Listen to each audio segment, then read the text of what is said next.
것인가 우리가 한번 살펴보았었는데요. 믿음이 담겨져 있는 조항으로서 사도신경을 우리가 배웠고, 그 믿음의 항목들이 우리에게 어떤 유익이 있는지 그것까지 살펴보았습니다. 여기서 한 가지, 이 믿음, 참된 믿음이죠.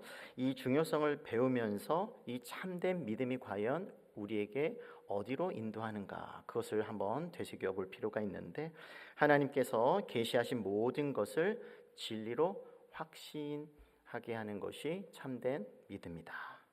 또 성령님께서 복음으로 내 안에 그 믿음, 그 마음속에 일으킨 그 믿음을 믿게 하실 뿐만 아니라 굳게 확신시키는 것이야말로 참된 믿음이다. 이렇게 우리가 정리할 수가 있을 것입니다. 그 믿음의 내용을 보게 되면 예수 그리스도 중심이라고 우리가 할 수가 있는데, 예수 그리스도를 믿는 참된 믿음만이 우리를 의롭게 하고, 또 그리스도께서 우리에게 주시고자 하는 영적인 또 실제적인 복을 누리게 또 참여할 수 있게 해 주신다는 것을 우리가 또 기억할 필요가 있는데, 그렇다면 이와 같은 믿음을 하나님께서는 어떻게 우리에게 주실까? 그냥 저절로 가만히 있으면 우리에게 주어지는 것일까?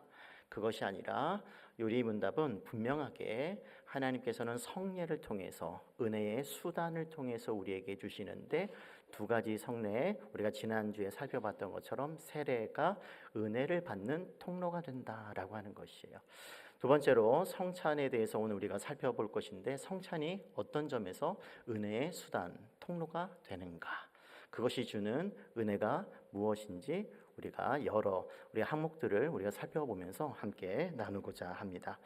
먼저 우리가 성찬을 생각할 때 한 가지 중요하게 생각하고 넘어갈 것은, 이 성찬이 구속의 은혜에 참여케 한다라고 하는 사실이에요.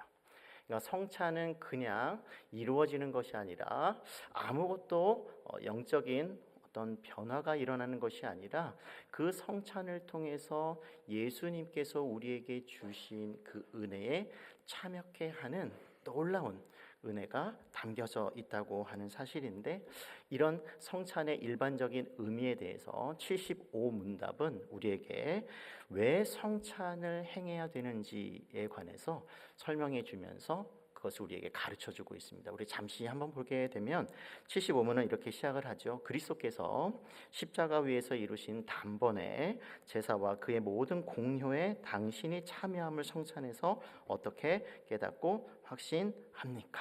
라고 했을 때 두 가지를 우리에게 알려주는데, 그것은 주님께서 명령하셨기 때문이다. 그리고 그 명령은 약속을 포함하고 있기 때문이다 라고 하는 것을 우리에게 분명히 가르쳐 주고 있는 것이죠. 왜 우리가 성찬을 행해야 되는가? 그냥 단순한 거예요. 예수님께서 명령하고 또 가르치셨기 때문이라고 하는 사실이죠. 우리가 읽은 고린도전서 11장 24절과 25절에도 보게 되면, 이것을 행하여 나를 기념하라라고 하는 말씀, 주님께서 말씀하셨던 것을 사도 바울이 인용하고 있는 것이죠. 그럼 언제까지? 주께서 다시 오실 때까지. 이 성찬이라고 하는 것은 주님께서 다시 오실 때까지 계속해서 시행해야 된다는 것을 우리가 알 수가 있죠. 그래서 이것을 통해서 우리가 알 수 있는 것은, 성찬은 예수님께서 명령하셨기 때문에 주님 다시 오실 때까지 우리가 시행해야 된다는 것이에요. 그럼 성찬이 무엇인가 좀 정리를 해보게 되면, 예수님께서 우리의 죄를 용서하기 위해서 찢기신 몸과 흘리신 피를 표한다, 나타내 가르친다라고 하는 의미가 첫 번째 의미입니다. 그래서 예수님께서 이루신 그 구속의 사건, 그 구속의 은혜를 받아 누리는 시간이 성찬의 시간임을 우리는 기억할 필요가 있는 것이지요. 그런데 성찬은 단순히 기념하고 또 나타내 가르치는 것만이 아니라 실제적인 사건인데, 실제적으로 예수님께서 우리에게 주시고자 하는 그 은혜를 받아 누리는 그런 사건이라고 하는 것을 우리가 또한 생각해야 합니다. 세례를 통해서 십자가에서 그 이루신 사건이 과거의 사건이 아니라 오늘의 사건으로 만드는 것, 그리고 예수님께서 흘리신 피와 찢기신 그 몸, 그것을 먹고 마시게 함으로 우리가 영적인 자양분을 얻으면서 싱싱한 또 생동감 있는 과거의 구속의 사건을 오늘로 가지고 와서 미래로 나아갈 수 있게끔 하는 영원한 생명을 얻는 그런 영적인 자양분, 영양분이 된다고 하는 사실을 우리는 이 성찬을 통해서 또한 누릴 수 있는 은혜일 것입니다. 그래서 예수님께서는 우리에게 이와 같은 명령이 그냥 단순히 이루어지는, 행해야 하는 것이 아니라 약속을 포함함으로 그것이 우리에게 어떤 의미가 있으며 얼만큼 그것이 영적인 유익을 주는지 다시 한번 우리에게 말씀해 주고 있는 것이지요.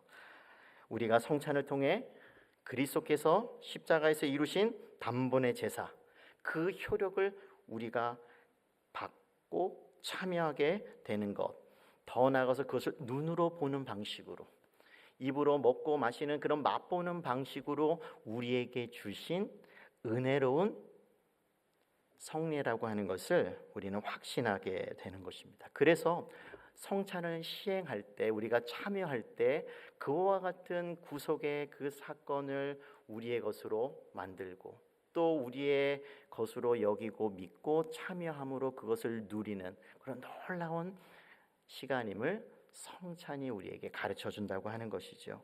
그렇다면 76문답에서 여기서 그렇다면 먹고 마신다는 의미가 무엇일까? 지금까지는 좀 일반적인 의미를 우리에게 가르쳐 주었다면 조금 더 먹고 마신다는 것을 우리에게 가르쳐 주고 있는데 76문답을 보게 되면 두 가지를 우리에게 가르쳐 주고 있는 것이죠. 십자가에서 달리신 그리스도의 몸을 먹고 그에 흘리신 피를 마신다는 것은 무슨 뜻입니까?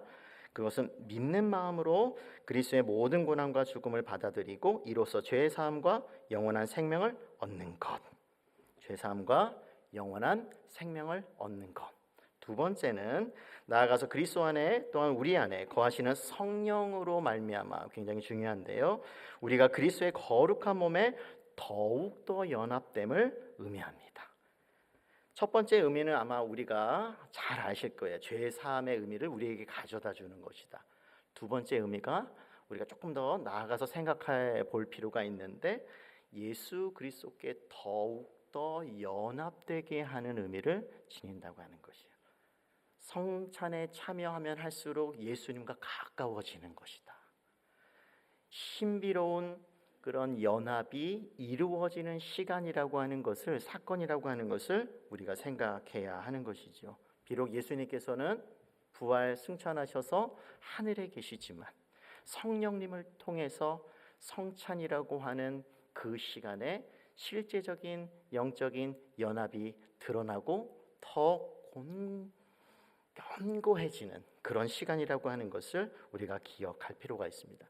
그래서 이것을 기억할 때 우리가 두 가지를 생각해야 되는데, 첫 번째는 성찬에 나아갈 때 믿는 마음으로 나아가야 한다고 요리문답은 우리에게 분명하게 말씀해 주고 있는 것이죠.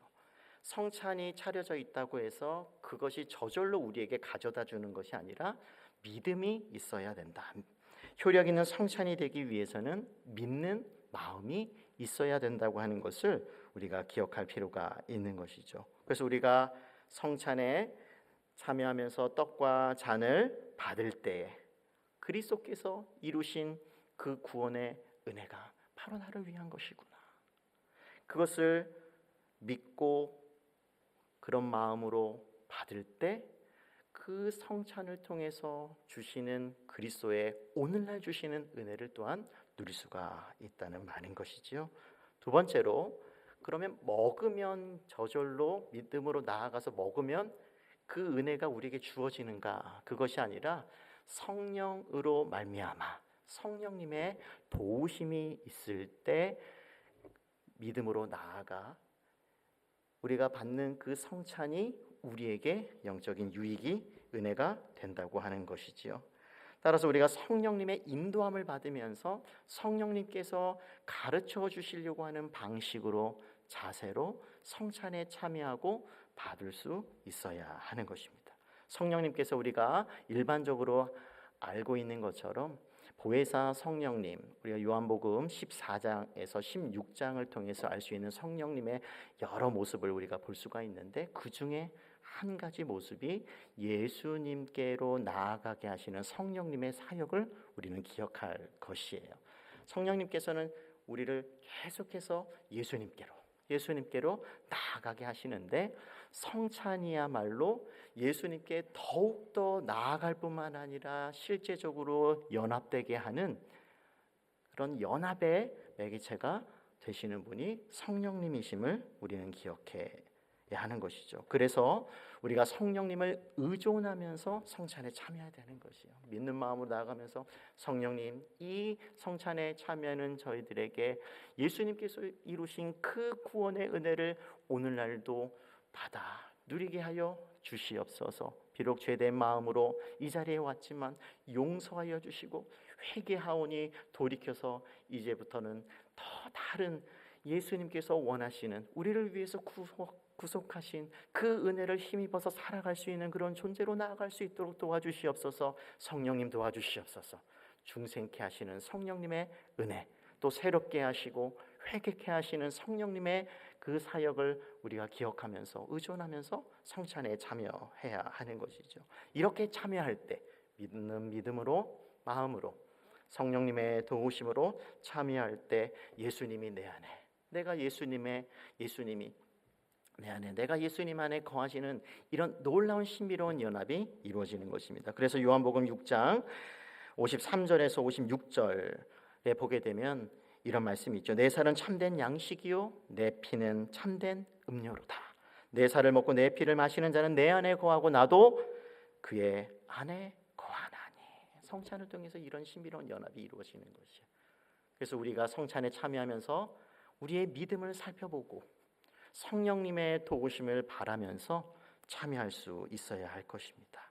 그럴 때 예수님께서 우리를 꽉 붙드시고 연합되어서 우리를 다스리시고 통치하실 뿐만 아니라 예수님께서 우리에게 자양분을 충분히 공급해 주셔서 우리가 예수님의 가지로서 충분하게 예수님의 사람다운 모습으로 살아갈 수 있게 되는 것이죠.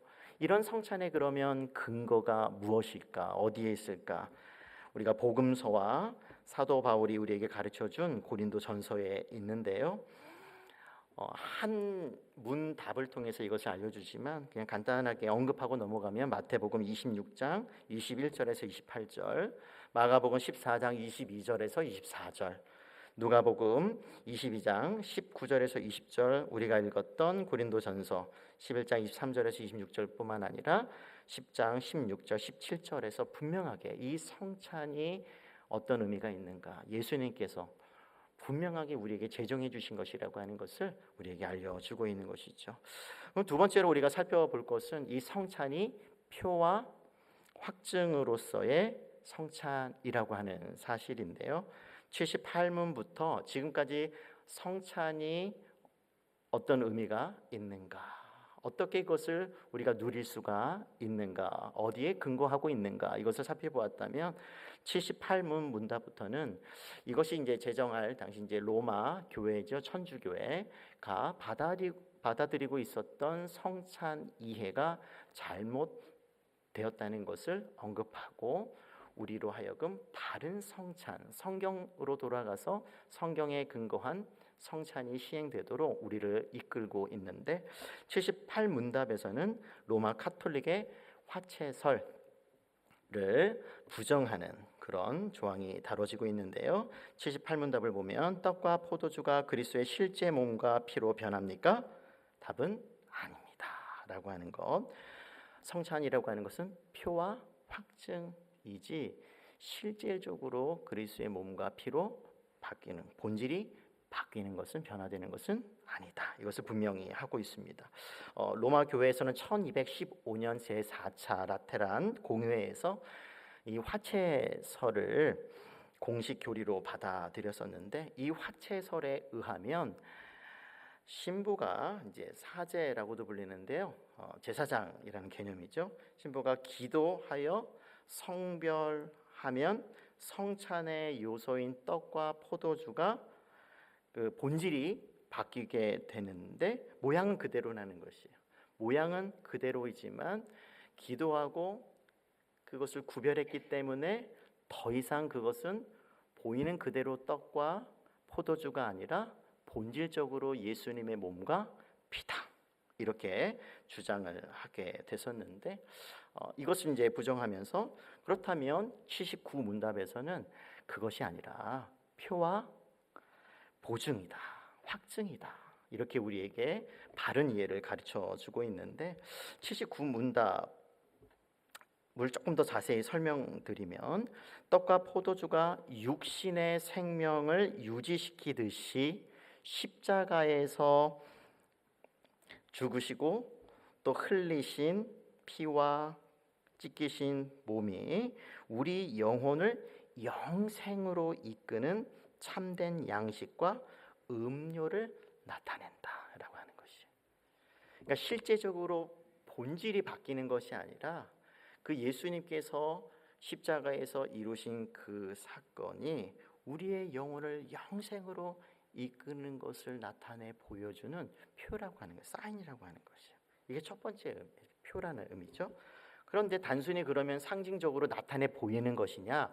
그것이 아니라 보증이라고 하는 측면이 있는데, 확증이라고도 할 수가 있는데, 그리스도의 몸과 피가 우리를 위한 양식과 음료라는 것이 이제 표라고 가르쳤다고 하면, 보증이라고 하는 것은 이제 성찬이 이제 신자와 그리스도와의 친밀한 교제, 그러니까 먹고 마시는 것을 통해서 실질적으로 연합되어서 누린다라고 하는 그런 가르침이라고 하는 것이죠. 신비롭게 예수님과 연합이 되어서 예수님께서 당하신 그 십자가의 고난이 죄를 용서하기 위한 희생이었는데 그것을 우리의 것으로 만든다는 것이에요. 우리가 마실 때. 두 번째는 예수님께서 하나님의 말씀에 순종하셨는데 그 순종은 하나님의 의를 합당하게 인정하게 하시는데, 그 인정받는 그 의를 우리의 것으로 만들어 주신다는 것이에요. 그러니까 예수님께서 하셨던 행위는 철저하게 우리를 위한 것이긴데, 성령님을 통해 2000년 전에 그 사건이 오늘날 우리의 것으로 만드는 사건이, 그것이 성찬이라고 하는 것이에요. 이것을 확실하게 나타내 보여줄 뿐만 아니라 우리의 것으로 확신시켜주는 그런 보증인과 같은 것임을 우리에게 가르쳐 주고 있는 것이죠.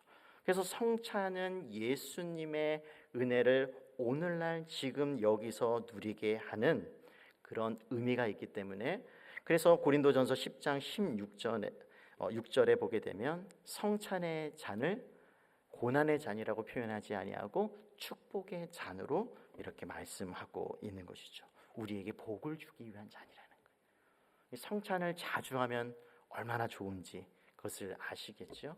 그래서 칼빈 목사님은 매주일 말씀이 시행이 되고 나서 성찬이 항상 매주일마다 있게 하려고 노력을 했던 것은 이런 의미를 잘 알고 있었기 때문에, 한 번이라도 더 이와 같은 은혜를 매주일 누리기를 원하는 그런 분투가 담겨져 있는 것이죠. 고린도전서 10장 16절에서 17절에 보게 되면, 우리가 축복하는 바 축복의 자는 그리스도의 피에 참여함이 아니며 우리가 떼는 떡은 그리스도의 몸에 참여함이 아니냐? 떡이 하나요 많은 우리가 한 몸이니 이는 우리가 다 한 떡에 참여함이라. 계속해서 연합시켜주고 그 속에 우리가 들어가게 하고 성찬의 은혜를 누리게 하는 것, 그것이 하나님께서 예수님을 통해서 성찬을 제정시켜 주신 이유라고 하는 것이지요. 그런 점에서 로마 교회의 화채설을 우리가 인정할 수가 없는 것입니다. 80문답에서 조금 더 이제는 로마 교회의 미사, 제사인데요, 그것을 비판하게 되는데, 왜 미사를 비판하냐면 일종의 제사이기 때문에 그렇죠. 제사이기 때문에. 그리고 사제는 제사장이고, 이런 우리는 강단이라고 하는데 제단이라고 하게 되는 거죠. 구약 성경에 있었던 그런 제사 제도를 그대로 그 의미를 가져왔기 때문에 우리는 그것을 받아들일 수가 없는데, 왜 그러냐면 히브리서의 가르침 7장 26절과 27절에 보게 되면 예수님께서 행하신 제사는 단번의 제사다. 영원한 한 번의 제사로 모든 죄를 용서하셨다. 이것을 믿기 때문이죠. 그런데 로마 교회의 미사는 매주일 실행되는 제사인 것입니다. 예수님을 계속해서 죽이고 먹고 마시고 하는 행위가 이루어지는 것이죠. 우리는 그것을 받아들일 수가 없다고 하는 것이죠.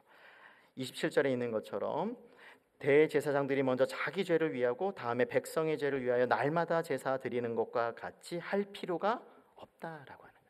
더 이상 제사의 개념은 이제는 없습니다.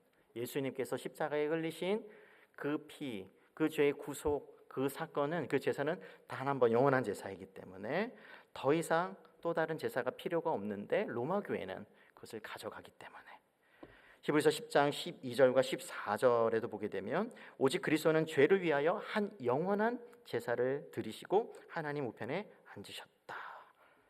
그가 거룩하게 된 자들을 한 번의 제사로 영원히 온전하게 하셨다. 그래서 더 이상 제사가 필요가 없는 것이죠.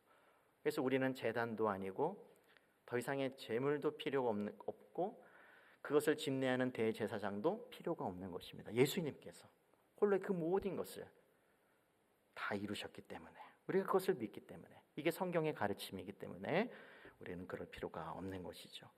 그렇다면 우리가 이와 같은 성찬을 누가 누릴 수가 있는가? 성찬의 이제 자격을 세 번째로 다뤄보게 되면 81문에 성찬의 자격을 묻고 있죠. 누가 주의 상에 참여할 수 있습니까? 왜냐하면 이것이 너무나 확실하고 이것이 우리에게 영적으로 시행될 때마다 하나님의 은혜를 받는 통로이기 때문에 아무나 받는 것인가? 이런 궁금증이 생기게 되는데 답은 자기의 죄 때문에 자신에 대해 참으로 슬퍼하는 사람, 그러나 그리스도의 고난과 죽음에 의해 자기의 죄가 사하여지고 남아있는 연약성도 가려졌음을 믿는 사람, 또한 자신의 믿음이 더욱 강하여지고 돌이킨 삶을 살기를 간절히 소원하는 사람이 참여할 것입니다. 세 종류의 사람을 언급을 했죠. 그러나 외식하거나 회개하지 않는 사람이 참여하는 것은 자기가 받을 심판을 먹고 마시는 것입니다. 세 가지 자격을 우리에게 언급을 했는데 조금 더 자세히 살펴보게 되면 자신의 죄가 얼마나 크고 비참하고 그것 때문에 슬퍼할 수 있는 사람, 나는 잘났습니다, 아무런 잘못이 없습니다, 이런 사람은 자격이 없다는 것이죠. 비록 우리는 연약성을 가지고 있지만 그럼에도 불구하고 그리스도의 그 구원의 은혜가 얼마나 큰지 믿고 그 구속을 의지하는 사람, 더 나아가서 비록 이렇게 돌이켰지만 죄의 유혹에 빠져 잠시 미끄러져서 허우적 되더라도 이제는 다시 돌이키기를 원하는 사람. 그래서 비록 죄를 가지고 있고 또 주중에 죄를 지었지만 성찬을 한 주 전에 공표하잖아요. 다음 주는 성찬주일입니다. 왜 그렇습니까? 준비하라고.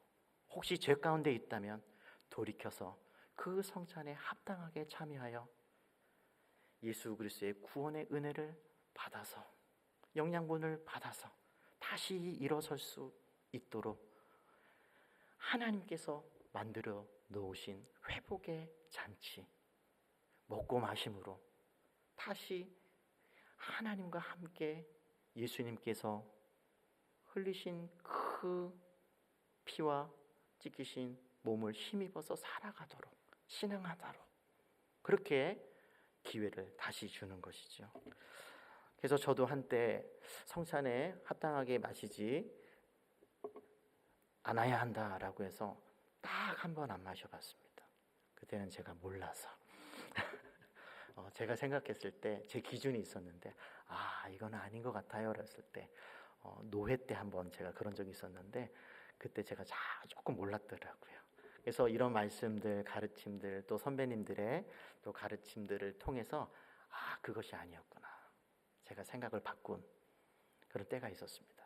그래서 성찬이 있을 때마다 그것이 얼마나 큰 은혜의 일인지 그것을 알고 나니까 기회만 있을 때마다 좀 기쁜 마음으로, 감사하는 마음으로 회개하면서 그것을 마시고 있습니다. 하지만 외식하거나 회개하지 않는 사람은 여기에 참여할 수가 없는 것이죠. 더 나아가서 82문에 보게 되면 또 성찬에서 이제 거절되는 사람들이 누구인가 그것을 다루게 되는데, 자신의 고백과 생활에서 믿지 않음과 경건치 않음을 드러내는 자에게도 이 성찬이 허용됩니까? 아닙니다. 그렇게 되면 하나님의 언약이 더럽혀져서 하나님의 진노가 모든 회중에게 내릴 것입니다. 고린도전서 11장 28절에 보게 되면 이런 의미에서 사람이 자기를 살피고 그 후에야 이 떡을 먹고 이 잔을 마실지니라 라고 했습니다. 그러니까 성찬을 행할 때 준비해야 한다라고 하는 것이죠. 자신을 살피는 것입니다. 나의 영적인 상태, 나의 생활은 어떠한가? 과연 복음에 합당한 삶을 살아가고 있는가? 믿음의 열매가 있는가? 믿음으로 자꾸 나아가려고 하는 삶을 살고 있는가? 죄를 슬퍼하면서 회개하는 삶을 살아가고 있는가? 그것을 돌이켜 봐야 한다고 하는 것이죠. 하지만 교회가 또 주변에서 계속해서 신앙의 선배들이 그와 같은 일이 잘못됐다고 얘기하더라도 그와 같은 가르침과 경고에도 불구하고 참된 신앙의 내용을 유지하지 않는 이들, 그들도 참여할 수 없다고 하는 것이죠. 고의적으로 바른 가르침에서 벗어난 이들, 이단들도 참여할 수가 없는 것입니다. 그래서 우리가 이것을 알게 된다면 바른 가르침, 성경의 가르침에 우뚝 서려고 노력할 수가 있어야 돼요. 성찬에 참여하기 위해서는 그 의미가 무엇인지, 그것을 알기 위해서는 예수님께서 십자가에서 이루신 그 사건이 어떤 의미가 있는지, 우리에게 오늘날 또 영원히 어떤 영향을 주는지, 그 모든 가르침을 충분히 이해하고 믿고 고백하고 살아가면서 성찬에 참여해야 하는데, 잘 모르게 되면 성찬을 잘못 이해하고 참여할 수가 있다고 한다는 것이죠. 그래서 우리가 성찬에 조금 더 바르게 참여하기 위해서는 하나님께서 우리에게 가르쳐 주신 가르침에 충분히 기초할 수 있어야 하는 것이죠. 더 나아가서 우리가 믿는 대로 고백하면서 과연 잘 살아가고 있는가, 우리의 생활도 돌이켜 볼 수가 있어야 하는 것입니다.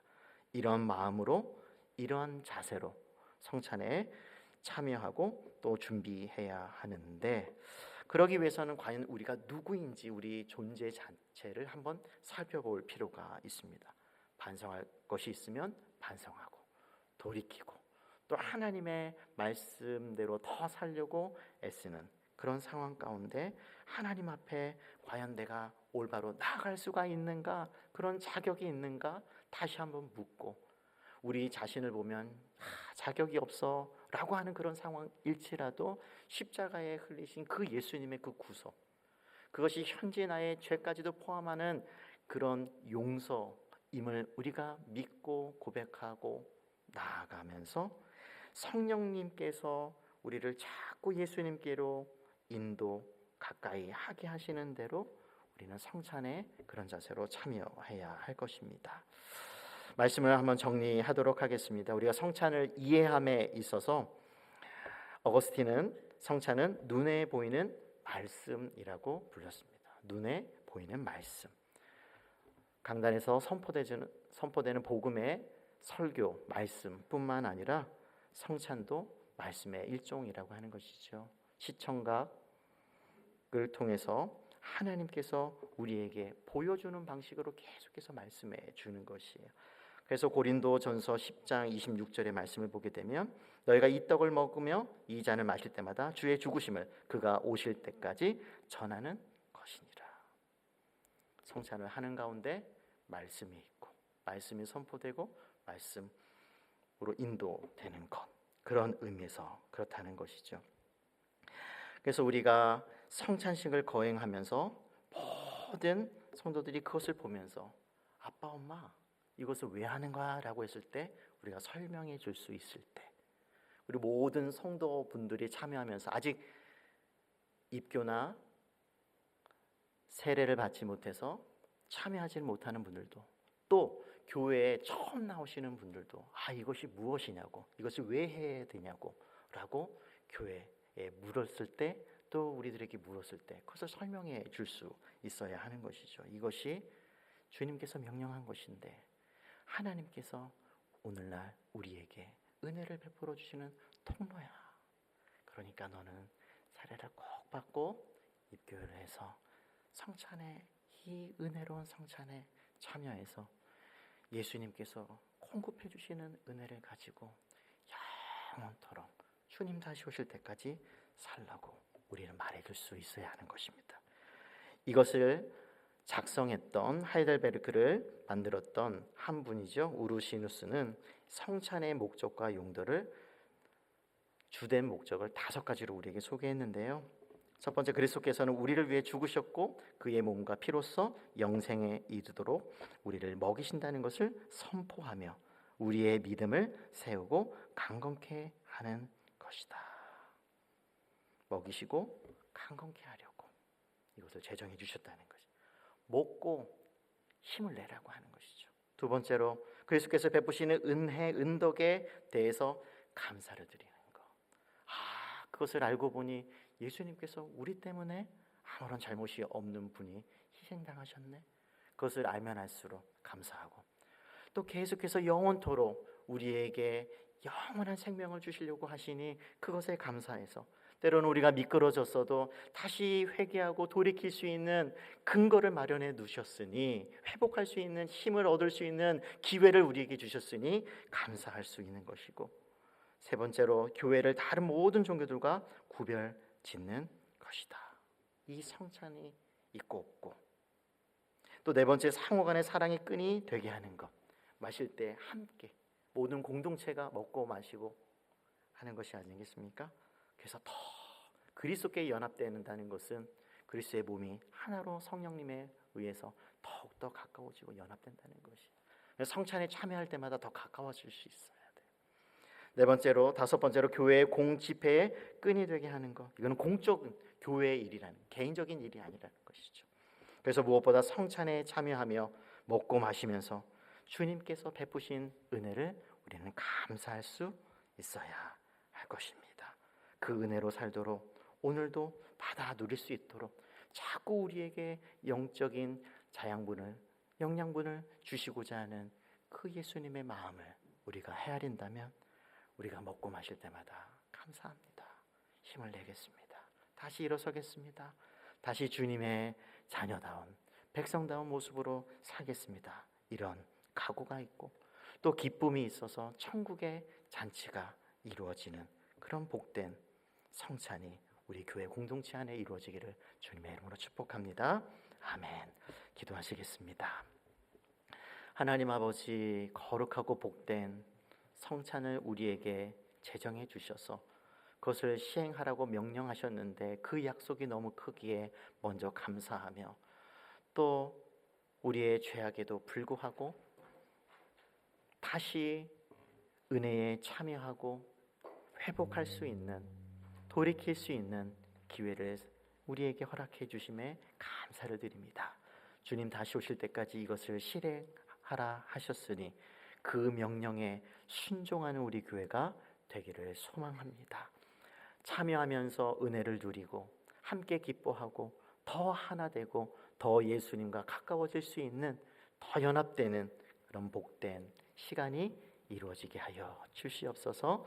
예수님의 이름으로 기도하옵나이다. 아멘. 우리 함께 찬양하도록 하겠습니다. 나의 죄를 씻기는, 우리 힘차게 찬양할까요?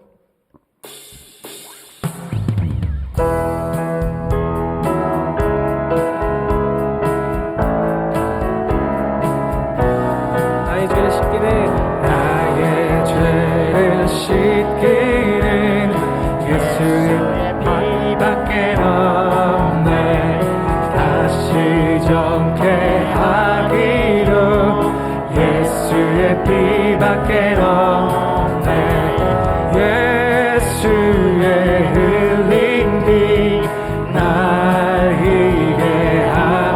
하오니 귀하고 귀하다 예수의 피밖에 없네 나를 정케 하시는 예수의 피밖에 없네 사죄하는 증거도 예수의 피밖에 예수의 피 예수의 흘린 피 나에게 하오니 귀하고 귀하다 예수의 피밖에 없네 나의 죄 속하기는 예수의 피밖에 없네 나는 공로 없으는 예수의 피밖에 없네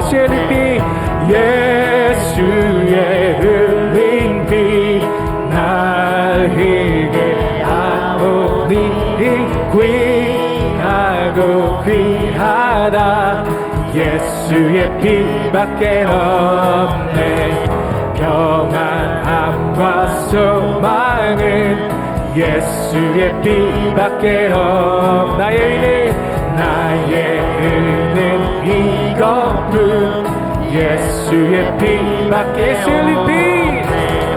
예수의 흘린 피 나에게 하오니 귀하고 귀하다 예수의 피 영원토록 내 할 말 영원토록 내 할 말 예수의 피밖에 없네 나의 찬미 제목은 예수의 피밖에 예수의 흘린 피 나에게 하오니 귀하고 귀하다 예수의 피밖에 없네 예수의 흘린 피 예수의 흘린 피 나에게 하오니 귀하고 귀하다 예수의 피밖에 없네 우리가 들은 말씀을 생각하면서 결단의 기도를 드리기를 원합니다. 하나님께서는 성찬을 통해서 우리가 예수님과 더 가까워져